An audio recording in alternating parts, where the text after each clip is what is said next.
صلی علی رسول الکریم اما بعد اعوذ باللہ من الشیطان الرجیم بسم اللہ الرحمن الرحیم۔ سورۃ النساء کی آیت نمبر 103 سے آج کے سبق کا آغاز کریں گے۔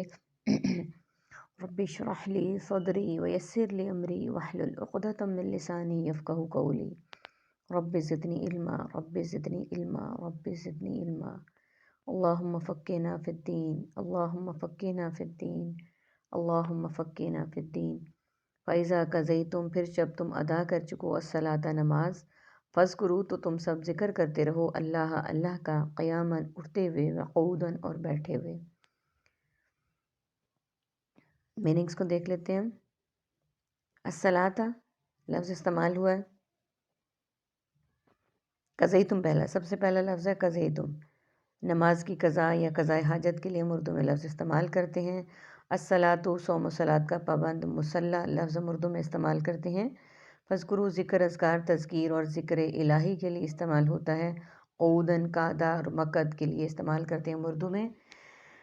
تو یہ جو آیت اگلی ہماری ذکر ہوئی ہے، ہم نے پچھلی آیت میں پچھلے سبق میں پڑھا تھا نماز کا بیان کہ نماز خوف کی صورت میں اور سفر کی صورت میں کس طرح ہونی چاہیے، اور نماز صلاۃ الخوف کا کیا طریقہ ہے۔ اب آگے اللہ تعالیٰ فرما رہے ہیں کہ جب تم نماز ادا کر چکو، یعنی میدان جنگ کی بات ہے یا جس وقت دشمن حملہ آور ہے وہاں کی، تو پھر کیا کرو، ذکر کرتے رہو اللہ کا اٹھتے اور بیٹھتے ہوئے۔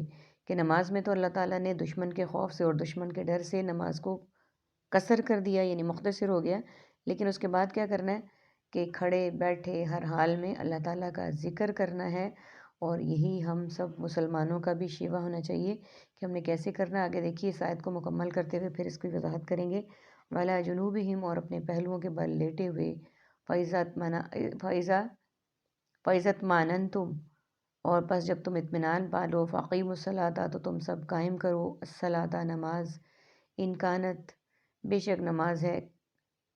شک نماز کانت ہے علی المؤمنین سب مومنوں پر کتابا موقوتا فرض مقررہ اوقات میں۔ یعنی پھر کس طرح سے نماز ادا کرنی ہے، ہم نے اللہ تعالیٰ نے بتا دیا کہ نماز ادا کرنے کے بعد اللہ تعالیٰ کے ذکر میں مشغول رہنا ہے، کھڑے بیٹھے لیٹے ہر حال میں۔ اور پھر جب مطمئن ہو جاؤ، یعنی جنگ سے واپس آ جاؤ، جنگ ختم ہو جائے، دشمن کا حملے کا ڈر نہ ہو، تو پھر پہلے طریقے سے نماز پڑھی جائے گی، یعنی جو صلاۃ خوف تھی اور صلاۃ القصر تھی وہ طریقہ ختم ہو جائے گا۔ اللہ تعالیٰ نے واضح کر دیا اس جگہ پہ بے شک نماز سب مومنوں پر فرض ہے مقررہ اوقات میں۔ اور مقررہ اوقات میں نماز فرض سے مراد یہ بھی ہے کہ ہم سب مسلمانوں کو نماز اس کے مقررہ اوقات میں پڑھنی چاہیے۔ افضل ترین وقت نماز جیسے ہی اذان کا ٹائم ہو، نماز کا ٹائم ہو، فوراً پڑھنی چاہیے۔ اگر کبھی مجبوری ہے تو کوئی اللہ تعالیٰ معاف کرنے والے ہیں، لیکن ہمیں روٹین نہیں بنانا چاہیے اس بات کو کہ ہم نماز کو آخری اوقات میں پڑھیں اور قضا کر کے پڑھیں۔ جب اللہ تعالیٰ کی طرف سے ایک بلاوا آ گیا تو اس کو فوری طور پہ ادا کرنا ہم پہ فرض ہو جاتا ہے، اور اسے فوری طور پہ ادا کرنا چاہیے، اس کا زیادہ ثواب ہے۔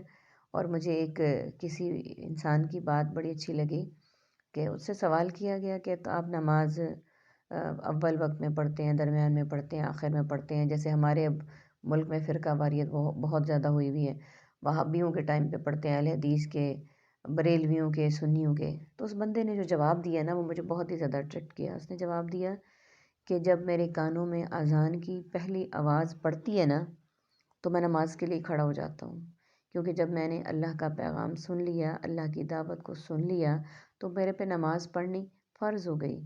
اب میں انتظار کروں کہ سنیوں کا، وہابیوں کا، شیعوں کا، اہل حدیث کا، تو اس وقت تک اگر میرے جان کنی ہو جائے، یعنی میں اس دنیا سے چلا جاؤں، تو وہ نماز تو میرے پہ فرض ہو چکی ہے۔ تو ہم لوگوں کو بھی اس بات کو فالو کرنا چاہیے۔ بہت اچھی لگی مجھے یہ بات کہ جب اللہ کی طرف سے بلاوا آ گیا نماز کے لیے، پہلی اذان میں نے سن لی، تو میں فوراً اس دعوت کو قبول کر لیتا ہوں۔ اللہ تعالیٰ سے دعا ہے کہ اللہ تعالیٰ ہمیں بھی یہ دعوت کو فوری طور پہ قبول کرنے والا بنائے، اور ہماری نمازوں میں باقاعدگی اور خشوع و خضوع پیدا کرے، کیونکہ نماز وہ رکن ہے عبادات میں جو کبھی کسی بھی صورت معاف نہیں ہے۔ اور اس کے متعلق اللہ تعالیٰ نے فرما دیا ان الصلاۃ کانت علی المؤمنین کتابا موقوتا، بے شک نماز سب مومنوں پر فرض ہے مقررہ اوقات میں۔ یعنی اللہ تعالیٰ نے بارہا اس کی تصدیق کر دی کہ نماز ہم سب پر فرض ہے۔ اللہ تعالیٰ ہمیں یہ فرض احسن طریقے سے ادا کرنے کی توفیق عطا فرمائیں، آمین ثم آمین۔